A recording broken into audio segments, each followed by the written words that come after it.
주신 하나님의 말씀은 구약성경 창세기 1장 27절 말씀입니다.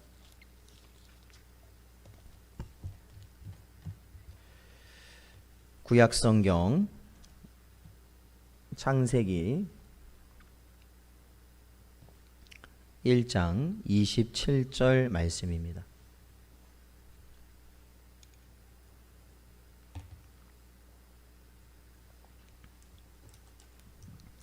다 찾으셨으면 저희 한 목소리로 봉독하겠습니다. 하나님이 자기 형상 곧 하나님의 형상대로 사람을 창조하시되 남자와 여자를 창조하시고 아멘. 그렇습니다. 오늘은 저희가 웨스트민스터 소요리 문답 신문을 저희들이 다루려고 합니다. 주보 안쪽에 보면 있습니다. 제가 문제를 읽고 여러분이 답을 읽어주시길 바랍니다. 제 신문, 하나님께서 사람을 어떻게 지으셨는가?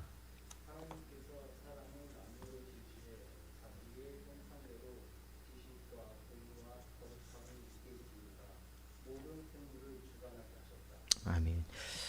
자, 저희가 이제 계속해서 하나님의 창조에 대해서 저희들이 다루는데요. 즉 하나님의 계획, 그 예정을 하나님이 실행하시는 방법은 두 가지다. 그것은 창조, 실질적인 창조와 그 실질적인 창조를 이루어 가시는 섭리, 그 두 가지로 하나님이 자신의 예정, 계획을 이루어 가신다라는 겁니다. 그래서 저희가 이제 구문에서는 그 창조하심을 전체적으로 살펴보았다면 오늘 신문에서는 그 창조에 있어서 가장 중요한 주제를 다루는데 그게 뭐냐면 바로 하나님이 사람을 창조하셨다라는 겁니다.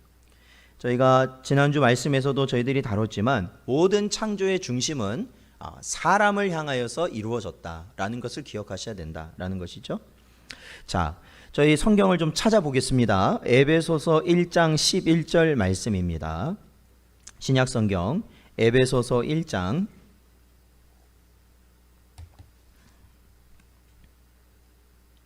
11절 말씀. 자, 같이 읽어보겠습니다. 시작. 모든 일을 그의 뜻의 결정대로 일하시는 이의 계획을 따라 우리가 예정을 입어 그 안에서 기업이 되었으니 아멘. 그렇습니다. 우리는 언제나 이 말씀을 반드시 기억하셔야 됩니다. 자꾸 강조드리는 이유는 우리의 신앙의 가장 근간이 되는 부분이기도 하면서 동시에 오늘날 이렇게 요동하는 세상 가운데서 우리가 흔들리지 않고 우리가 신앙의 길을 끝까지 갈 수 있는 것도 이 모든 것이 하나님의 예정 안에서 이루어진다라는 것을 우리들이 믿어야 하기 때문에 그렇습니다. 그리고 그 예정, 제가 방금도 말씀드렸지만 그 예정의 시작이 바로 창조이고 또한 이 예정을 이루어지는 모습이 바로 섭리로 나타난다는 겁니다. 그래서 이 하나님이 내재적으로 보이지 아니하는 하나님의 계획을 보이신 것이 창조다. 쉽게 말하면 창조고 섭리하심이다라는 것이죠. 여러분 이 오늘날 돌아가고 있는 모든 상황이 하나님의 섭리 가운데 있으심을 여러분 믿으십니까? 네, 믿으신다면 우리가 모든 상황 가운데서도 예배할 수 있는 자로 세워질 수 있는 것입니다. 우리가 이 창조를 그래서 좀 더 자세히 보는데 우리가 이 창조를 살펴본다면 이 창조, 모든 피조물의 중심, 그 모든 피조물이 무엇을 향해 있냐면 바로 인간을 위해서 있는 것, 사람을 위해서 하나님께서 그 모든 것을 지으셨다라는 거예요. 어떤 사람은 뭐 그런 말 하잖아요. 뭐 천동설, 지동설이라는 말 있듯이 태양이 중심이다, 아니면 뭐 지구가 중심이다, 뭐가 중심이다 하는데 사실은 그게 중요한 게 아니고 사실은 사람이 가장 중심입니다. 성경에서 가르치는 내용은 바로 그거예요. 자, 사람의 창조에 대해서 오늘 요리문답은 다음과 같이 답을 주고 있습니다. 사람의 창조에 대해서. 자, 그 답을 한번 보면 이렇죠. 하나님은 사람을 무엇과 무엇으로 창조하셨냐면 남자와 여자로 창조하셨다. 그런데 지식과 의와 거룩에 있어 자기 자신의 형상을 따라, 즉 하나님 자신의 형상을 따라 피조물들을 지배하게 창조하셨다라는 겁니다. 자, 오늘 답을 보면 먼저 살펴볼 것은 하나님이 사람을 창조하셨다는 것의 첫 번째는 바로 오늘 본문 말씀에도 나오지만 바로 남자와 여자를 창조하셨다라는 거예요. 네, 남자와 여자. 여러분, 하나님께서 남자와 여자를 창조하셨다는 거 믿으십니까? 예. 여기서는 믿는데 우리가 또 밖에 나가면 안 믿고 그러는 것이죠.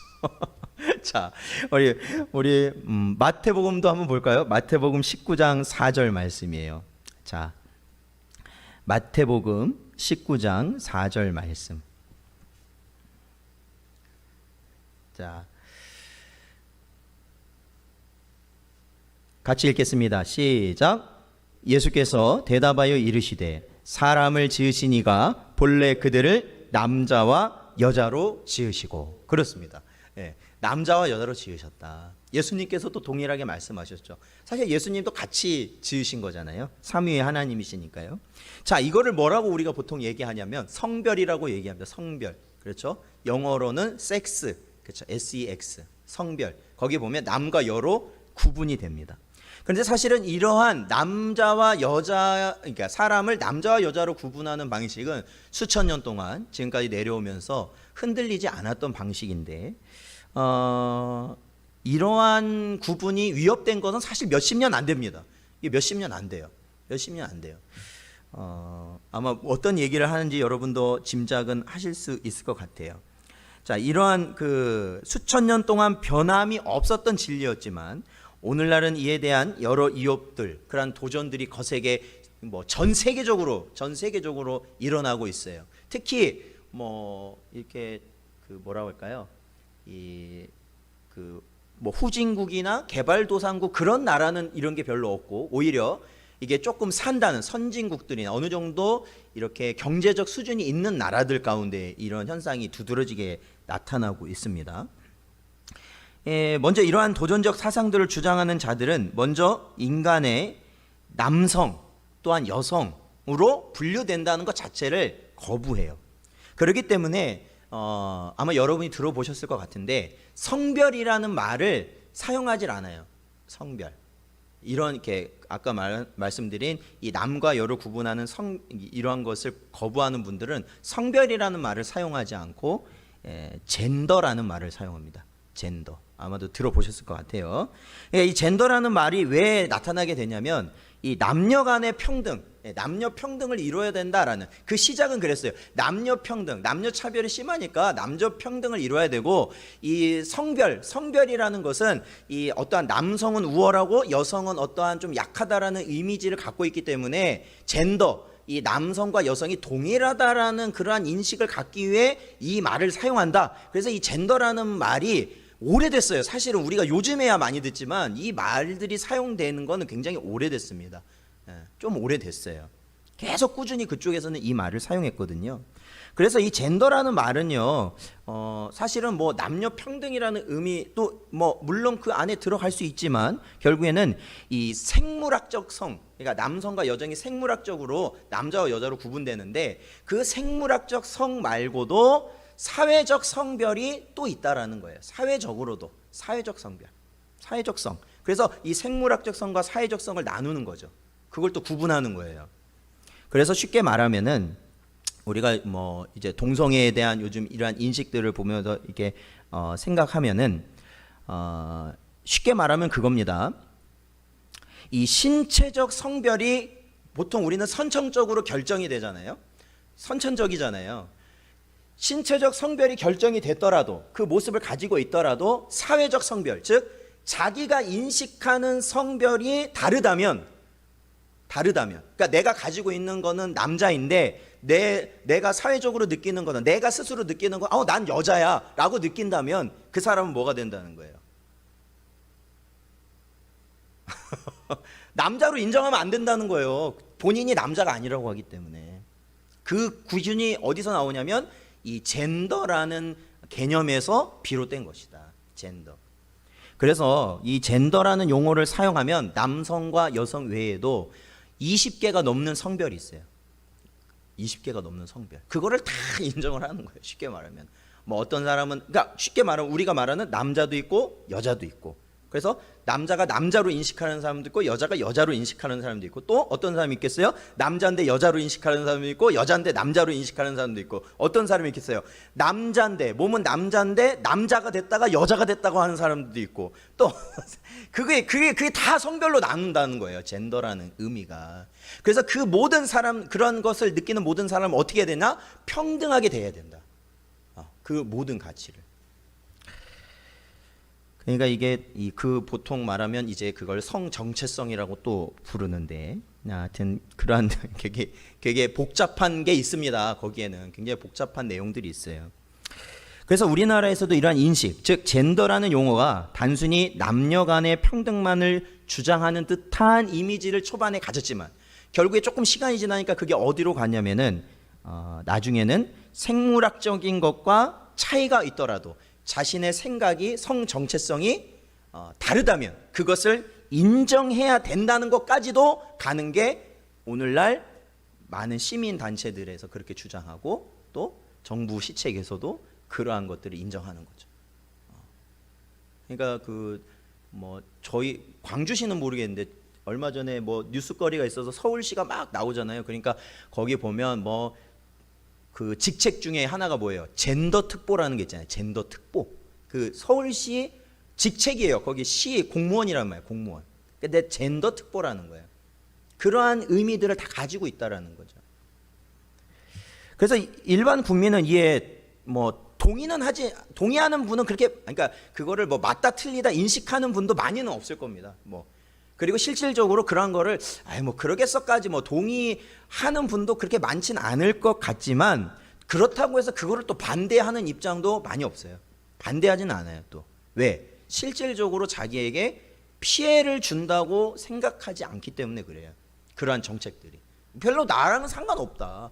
인정하든 안 하든 나한테 무슨 금전적으로나 아니면 우리가 어떤 활동을 하는데 제한을 주는 거 아니니까 상관없다라고 생각하는데 중요한 것은요, 이게 나중에 가면 이게 조금 더 시간이 가면 그러한 것들이 바탕이 돼서 시간이 지나가면 이제 나중에는 그것이 법제화되고 규제화되고 그러면서 우리가 가지고 있는 양심의 자유를 침해할 가능성이 굉장히 높아진다는 거예요.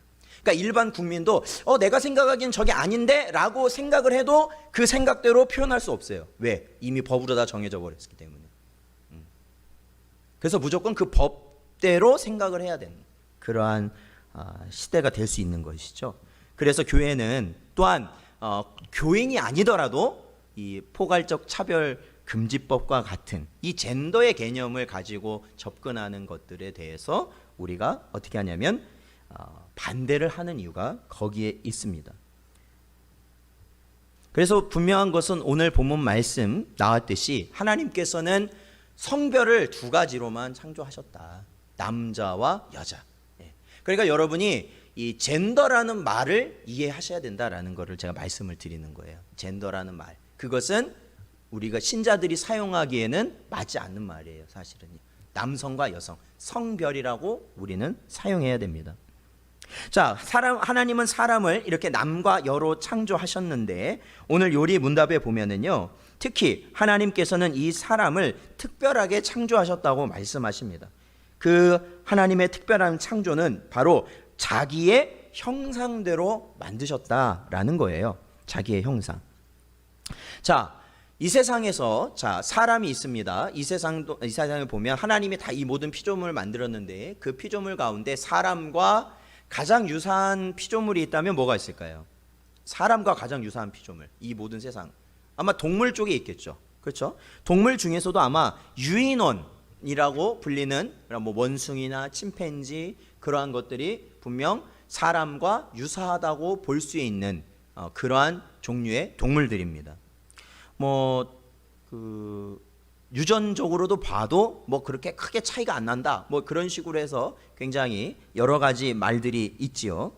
자, 그런데 중요한 것은요, 성경은 어떠한 그러한 하나님께서 그러한 피조물을 만드시고 나서 인류와 유인원, 그 유인원 간에 어떠한 차이에 대해서 다른 걸 말씀하신 게 아니에요. 중요한 건 다른 걸 말씀하신 게 아니라 아주 근본적인 것만 말씀하셨어요. 뭐냐? 사람만 하나님의 형상대로 창조하셨다라는 거예요. 뭐 이게 뭐가 증거가 된다, 뭐가 비슷하다, 그런 거 가지고 따질 게 아니라 중요한 건 하나님이 딱 한 가지만 말씀하셨다는 거예요. 뭐냐면 사람만 자신의 형상대로 만드셨다라는 거예요. 짐승에게는 보면 윤리나 죄에 대한 개념이 없다라는 것이죠. 그건 다 인정해요. 현세나 내세에 대한 이해도 없고 동물은 신을 찾지도 않습니다. 그 자체. 그렇죠. 그게 바로 동물이에요. 오로지 본능에 충실할 뿐입니다. 자, 사실 요즘과 같은 이 홀로 사는 인구들이 증가하고 애완동물을 집에서 많이 기르다 보니까 이런 상황에서는 어떤 표현이 급속하게 확산되었냐면, 이 표현도 사실은 얼마 되진 않았어요. 바로 반려동물이라는 겁니다. 반려동물. 마치 이 젠더, 그러니까 이게 거의 비슷할 때 다 올라왔어요. 젠더도 그렇고 그 좀 이후에 반려동물도 그렇고 여러 가지 용어들이 어느 순간 우리 사회에서 급속하게 쓰이면서 사람들이 거기에 뭐냐면 따라가게 되는 거예요. 그러니까 이 단어라는 걸 여러분이 사용하실 때도 조심해야 되는 게 그 본 의미를 분명히 알고 써야 된다. 그 본 의미를. 안 그러면 그냥 그 의식의 흐름에 따라가게 돼요. 자, 젠더라는 표현이 오래되고 정착되면서 이 남자와 여성 간에, 남자와 여자 간에 뭐예요? 성의 경계가 무너졌어요. 오늘날 보면 그게 아무것도 아닌 게 됐어요. 남자고 여자고 뭐 그게 뭐가 아무것도 아닌 게 되어버렸어요. 근데요, 희한한 건요, 이 반려동물이라는 이 표현이 쓰면서 뭐가 무너진지 아십니까? 사람과 동물 간의 간격이 무너졌어요. 사람과 동물 간의 간격이 무너졌다고요. 그걸 느껴보세요. 예, 사람과 동물 간에 무너졌어요. 쉽게 말하면 동물을 의인화하는 것이 별로 어색하지가 않아요. 동물을 사람처럼 대한단 말이에요. 물론 뭐 그 전까지도 우리가 귀엽고 하니까 집에서 가축으로도 기르기도 하고 애완용으로 기르니까 물론 그런 게 아예 없진 않았지만 지금은 그 수준이 다르다는 거예요. 과거에는 뭐 내 자식 같다라고 말을 해도 동물은 동물이에요. 이 동물을 사람보다 높이진 않았단 말이에요. 그런데 지금은 어때요? 똑같이 여긴단 말이에요. 똑같이 여긴다. 그럼 뭐 이게 어떤 의미냐? 그러니까 이 동물을 보통 뭐라고 대하냐면 보통 자식같이 대하잖아요. 뭐 어이구 우리 새끼, 아니면 우리 아들, 우리 딸, 뭐 이런 식으로 하지 않습니까?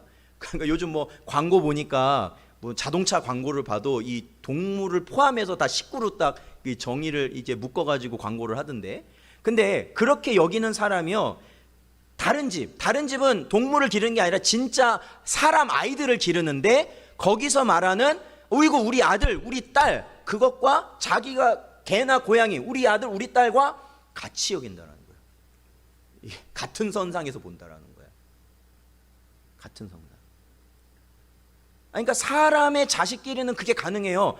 당신 자식만 귀합니까? 내 자식도 귀해요. 이 말이 뭐 가능하잖아요. 사람끼리니까. 그런데 뭐 이게 뭐 공원 같은 데서 가끔 보면 그러잖아요. 개 많이 데리고 온 집하고 애들 많이 데리고 온 집이 부닥치면 어떻게 돼요?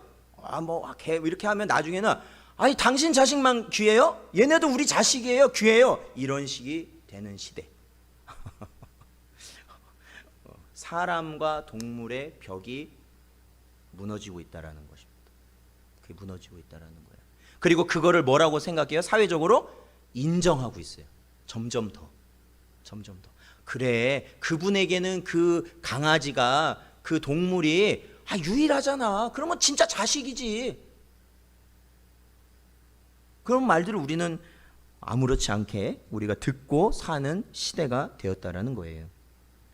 물론 말씀이지만 아무도 없는데 그 뭐 동물이 한 마리가 있다면 귀하게 여길 수는 있죠. 그렇지만 그 동물을 다른 사람에게 이 동물 제가 자식처럼 대하는 거니까 당신도 얘를 사람처럼 대해주세요라고 강요하는 거는 아니잖아요.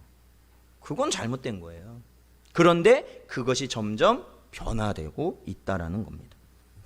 마치 젠더, 평등, 소수자라는 미명 아래에, 여러분 보세요. 젠더, 평등, 소수자. 이게 말이 되게 좋은 말들인데 이 미명 아래 뭐만 부각됐냐면 동성애만 부각됐어요. 결국에는 동성애만 차별받지 않아야 된다라는 그러한 인식이 되어버렸어요. 뭐 장애인이라든지 소수자들이 얼마나 많습니까? 그런데도 동성애가 가장 선두에 서버렸다는 거예요. 중요한 거. 그리고 이 반려동물도 마찬가지예요. 반려동물이나 무슨 말까지 나오냐면 요즘엔 동물복지라는 말까지 나오는데 여러분 그 말도 좀 자세히 생각해 보셔야 돼요. 동물복지라는 말, 반려동물. 거기에 해당하는 동물은 제가 봐선 두 가지밖에 없어요. 뭐요? 개, 고양이. 그렇잖아요. 거의 대부분이 개나 고양이를 말한다는 거예요. 그래서 요즘은 고양이로도 말을 안 해요.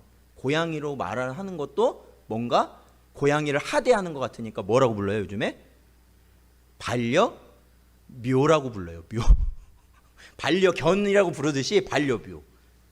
그러면 여러분 이거 생각해 보세요. 그 개념 자체는 뭐예요? 다 역차별적인 거예요 사실은요. 그러면요 다른 동물들은요? 다른 동물은 우리가 함부로 하면 돼요? 그런 식으로 따지자면 바로 그러한 이중성을 갖고 있는 기준들이기 때문에 그런 것 자체를 우리는 쉽게 그냥 넘어가서는 안 된다라는 겁니다. 사람은 사람답게 해요. 그러니까 성경이 항상 말하는 건 그게 사람은 사람답게 그리고 동물은 동물답게 해요. 동물은 그 동물의 위치에서 사람은 그 사람의 위치에서 하나님께서는 그 피조물의 역할을 감당하도록 하셨다라는 겁니다. 그러니까 우리가 뭐 반려견이라고 부른다고 해서 이게 뭐 동물을 사랑하는 거예요? 아니에요. 그건 이기주의예요. 이기주의. 왜? 자기 개만 사랑하고 다른 동물은 다 하대하는 거 아니에요. 그럼 그 이기주의죠.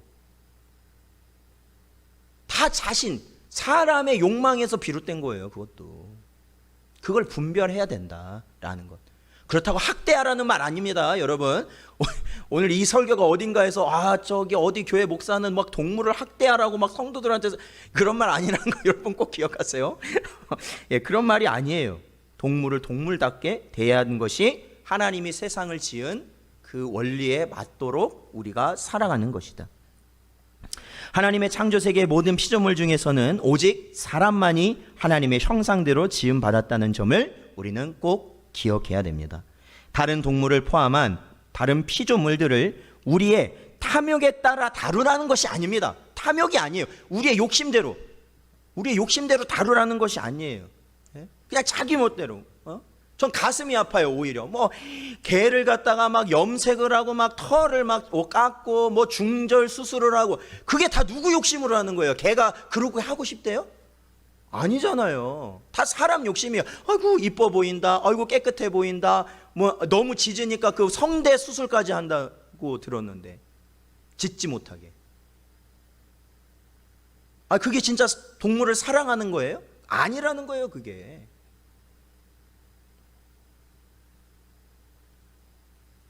그러니까 그 인간의 탐욕대로 다루지 말라는 겁니다.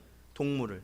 인간의 탐욕대로 다루지 말라. 다른 피조물, 동물을 포함한 모든 것을 자기의 탐욕대로 다루는 것이 아니라 하나님의 말씀대로 다스리는 게 바로 사람이에요. 사람. 사람의 역할이라는 거예요. 하나님의 말씀대로 다스려 나가는 것, 보호해 나가는 것, 관리해 나가는 것. 그러므로 사람은요 유일하게 어떻습니까? 하나님과 교제할 수 있는 존재입니다. 하나님과 유일하게 교제. 그래서 우리는 예배라는 걸 보는 거예요. 기도라는 걸 하는 겁니다. 찬송이라는 걸 하는 겁니다. 하나님과의 교제를 이룰 수 있는 게 바로 사람이기 때문에 그래요. 그래서 사람을 뭐라고 부릅니까? 바로 만물의 영장이라고 부르는 거예요. 영장이 무슨 의미예요? 쉽게 말하면 우두머리거든요. 우두머리. 근데 그 영자를 보면 저도 보니까 그게 뭐예요? 이 영적인 존재라는 거예요. 사람만이 영적인 존재예요. 그러니까 우두머리가 될 수 있는 거예요. 그렇잖아요. 사람보다 힘센 동물 있습니까? 없습니까? 있어요. 그렇죠? 사람보다 오래 사는 동물이 있습니까? 없습니까? 있어요. 오래 사는 동물도 있어요. 그렇죠? 사람보다 빠른 동물도 있고 있습니다. 그런 동물들이 얼마나 많아요. 사람은 하늘을 못 날아도 하늘을 나는 짐승이 있고 물속에 못 들어가도 물속에 사는 짐승이 있잖아요. 그럼에도 불구하고 사람이 그 모든 동물의 만물의 영장이 되는 거는 사람은 영적인 피조물이기 때문에 그래요. 그게 이유예요. 다른 이유는 없어요. 그래서 우리 오늘 본문 말씀 아래에 있는 창세기 1장 28절 말씀도 한번 읽어보겠습니다. 창세기 1장 28절 말씀. 자, 같이 읽어보겠습니다. 시작. 하나님이 그들에게 복을 주시며 하나님이 그들에게 이르시되 생육하고 번성하여 땅에 충만하라. 땅을 정복하라. 바다의 물고기와 하늘의 새와 땅에 움직이는 모든 생물을 다스리라 하시니라. 아멘. 그렇습니다. 이것이 하나님께서 하나님의 형상대로 지은 사람에게, 만물의 영장이 사람에게 주신 하나님의 뜻이었습니다. 그래서 창세기 9장 7절에도 보면은 이 어떤 사건이 있었냐면은 바로 이 노아 때, 노아의 홍수로 인하여 모든 사람이 다 죽고 난 이후에 노아와 그의 식구들만 남았었거든요. 이제 그 홍수가 그치고 이제 방주에서 내렸을 때 하나님께서는 그에게 말씀하시죠. 너희는 생육하고 번성하며 땅에 가득하여 그 중에서 번성하라 하셨다라는 겁니다. 하나님께서는 이 사람을 향하여서, 자신의 형상을 가진 이 사람을 향하여서 이러한 뜻으로 이 만물을 다스리도록 하나님께서는 말씀하셨어요. 그래서 인간과 동물 간의 차이가 드러나는 아주 분명한 이유는 하나님께서 사람을 자신의 형상을 담게 지으셨다라는 거예요. 그거를 기억하시라는 거예요. 뭐 지금 당장 오늘 설교 말씀 듣고 가서 집에 있는 개나 고양이 미워하라 이런 말이 아니라, 중요한 것은 그 개념, 하나님이 우리에게 향하신 그 뜻을 분명히 깨닫고 대하시라는 거예요. 자, 오늘 요리문답에서는요, 오늘 요리문답 답에서는 그렇다면 하나님을 닮았다, 우리 사람이 하나님을 닮았다는 것이 그럼 무엇인가? 그거를 이렇게 말하고 있습니다. 뭐라고 말하냐면 육체적 닮음이 아니라, 가시적 닮음이 아니라, 왜 그래요? 하나님은 영이시기 때문에 육신이 없으시잖아요. 그것이 아니라 하나님의 지식과 하나님의 공의와 하나님의 거룩함을 바로 우리가 닮았다라는 겁니다. 그것을 가졌다라는 거예요. 하나님의 지식, 하나님의 공의, 하나님의 거룩함을 우리가 닮았다라는 거예요. 그러나 우리가 아는 바대로 인간은요, 하나님의 말씀을 어김으로 인하여서, 그렇죠, 사단의 꼬임에 넘어감으로 인하여서 타락하게 되었고, 그 타락이라는 것으로 인해 우리가 선천적으로 가졌던 하나님이 주셨던 지식과 공의와 거룩함은 다 어떻게 해요? 다 망가져 버렸습니다. 망가져 버렸어요. 그 흔적은 남아 있어서 지금도 동물과 구분되는 그러한 우리의 모습이 있지만 다 망가져 버렸어요. 다 망가져 버렸어요. 그래서 처음 지음 받을 때 가졌던 하나님의 형상을 잃어버리고 이제는 그 흔적으로만 우리가 이 세상을 사실 살아가고 있는 거예요. 사람은 그래요. 다 흔적만 가지고요. 뭐 그 흔적이라고 해도 동물과는 확실히 구별됩니다. 자, 우리 에베소서 4장 24절을 보겠습니다. 에베소서 4장 24절.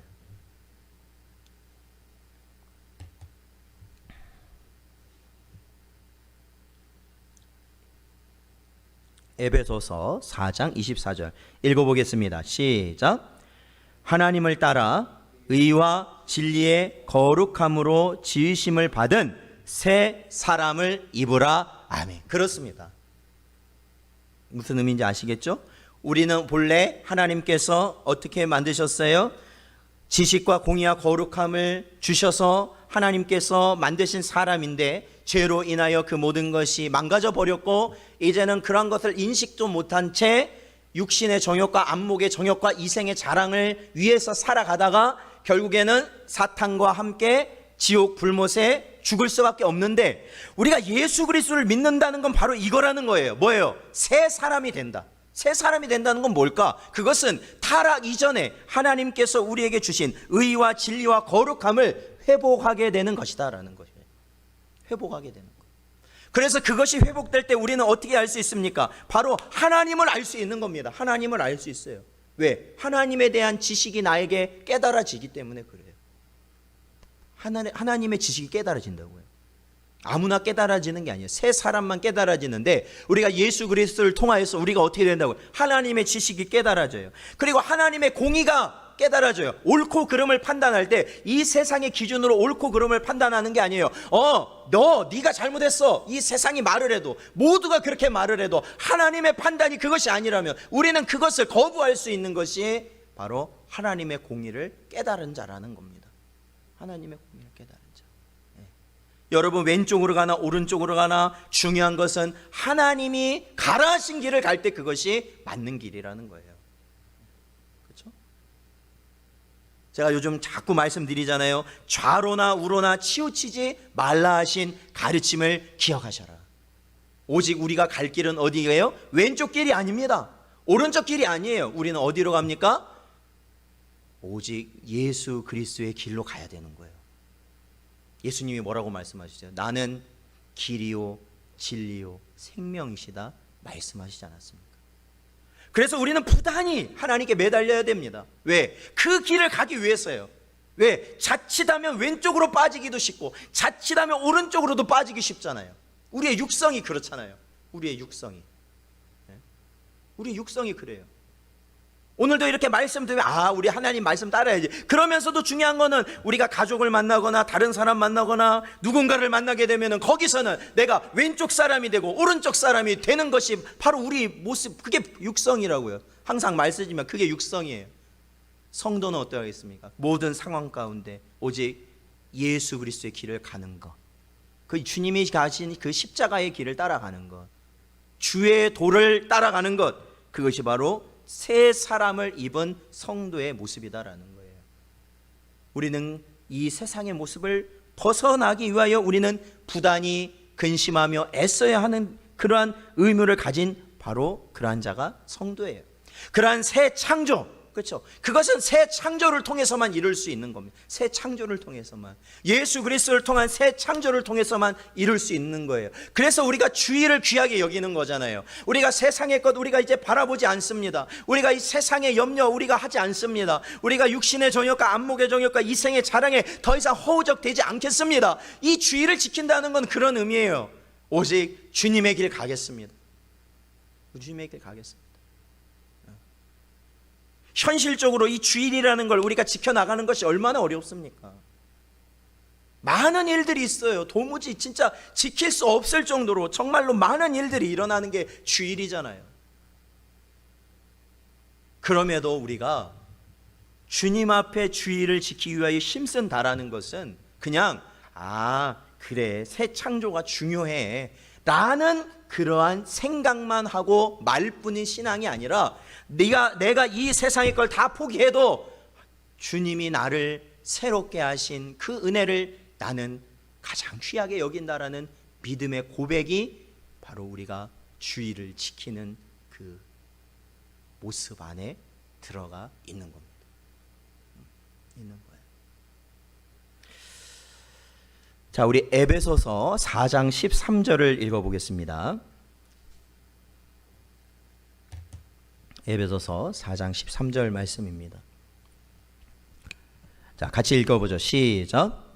우리가 다 하나님의 아들을 믿는 것과 아는 일에 하나가 되어 온전한 사람을 이루어 그리스도의 장성한 분량이 충만한 데까지 이르리니 아멘. 그렇습니다. 사랑하는 성도 여러분, 바로 우리가 새 창조된 자들이 어떻게 돼야 된다는 겁니까? 날마다 우리가 그리스도의 장성한 분량까지 충만하도록 자라나야 된다는 것이죠. 자라나야 돼. 자라나야 돼. 마치 우리가 지난 주일 오전 예배 본문으로 다루었던 바로 그 알곡이, 또한 좋은 땅에 떨어진 씨앗이 하나님 앞에, 그 주인 앞에 30배, 60배, 100배의 결실을 맺는 것처럼, 자라야 맺을 수 있는 거잖아요. 그 씨앗이. 저와 여러분은 하나님께서 이 땅 가운데 하나님의 형상을 담도록 창조하셨고, 이제는 우리가 예수 안에서 새로운 창조를 힘입은 자들로서 저와 여러분 그리스도의 장성한 분량에 이르도록 우리는 힘써야 한다라는 것이죠. 더욱더. 사랑하는 성도 여러분, 우리는 언제나 사람은 하나님께서 세상에서 가장 귀하게 창조하신 존재임을 잊지 마시기 바랍니다.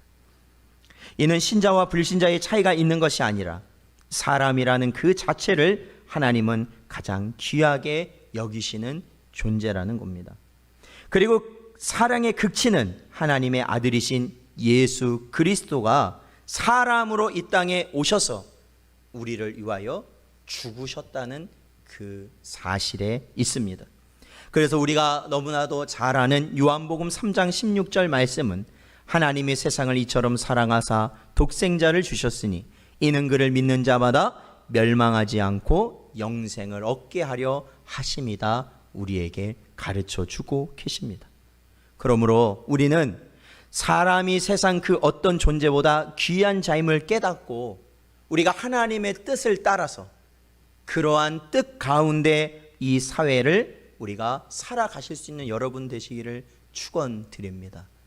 그 어떤 것보다도 어떤 이념이나 어떠한 것보다도 그 이상에 뭐가 있어요? 사람이 중요하다. 사람이 중요하다. 그것이 하나님께서 이 세상을 만드시고 그 가운데 사람을 남과 여로 지으셔서 하나님의 형상대로 만드신 그러한 뜻이 그 안에 있다라는 것이에요. 그래서 오늘날처럼 분열되기가 쉬운 시대를 살아가는 저와 여러분, 이러할 때에 사람을 귀하게 여기시고 그를 위하여 헌신할 수 있는 마음을 가지시고 함께 바른 길을 갈 수 있도록 또한 힘써야 되는 것이 우리 본분입니다. 그래서 중요한 게 뭐냐? 가정에서 예배해야 한다. 가정에서 예배해야 된다. 그래서 우리가 하나님 자녀임을 항상 우리가 깨닫고 힘써야 한다라는 거예요. 그러할 때 우리의 교회와 가정 그리고 이 나라가 또한 바로 세워지는 은혜가 있을 줄로 믿습니다. 그러한 은혜 가운데 살아가시는 여러분 되시기를 주님의 이름으로 축원드립니다. 기도하겠습니다. 하나님 아버지 감사합니다. 언제나 저희들 불쌍히 여기셔서 하나님 은혜 가운데 살아갈 수 있도록 인도하여 주셨사온데 오늘도 하나님께서 이 땅에 사람을 남과 여로 지으시고 또한 그들을 하나님의 형상을 담게 지으신 그 뜻을 깨달아 알 수 있도록 하시니 감사합니다. 이 시대적 모든 상황들이 주님의 진리를 거부하고 그 진리 가운데 살아갈 수 없도록 저희를 아무리 아버지 하나님 내몬다 할지라도 오직 하나님의 진리는 영원할 줄로 믿사오니 저희 모든 성도들 예수 그리스도의 십자가를 붙들고 오직 주님이 원하시는 길을 따라 살아갈 수 있도록 하나님 인도하여 주시옵소서. 아버지 하나님, 이 세상에 많은 것들이 귀하다지만 하나님께서 자신의 형상대로 지은 그 사람을 가장 귀히 여길 수 있는 마음을 허락하여 주시옵시고 저들을 위하여 헌신케 하시고 주님의 사랑을 전할 수 있게 하여 주시옵시며 우리의 눈물과 우리의 수고가 저들을 위할 수 있도록 하나님 인도하여 주시옵소서. 그래서 주님 부르신 자들을 모두 주님의 복음으로 또한 나올 수 있는 그러한 은혜를 허락하여 주시옵소서. 아버지 하나님, 오늘도 이제 예배 후에 저희들이 이 세상을 향하여 나아갈 터인데 오늘도 주신 말씀을 마음에 새기고 그 말씀에 순종하며 살아가는 저희 모두가 되게 하여 주시옵소서. 간절히 바라옵고 예수님의 이름으로 기도하옵나이다. 아멘.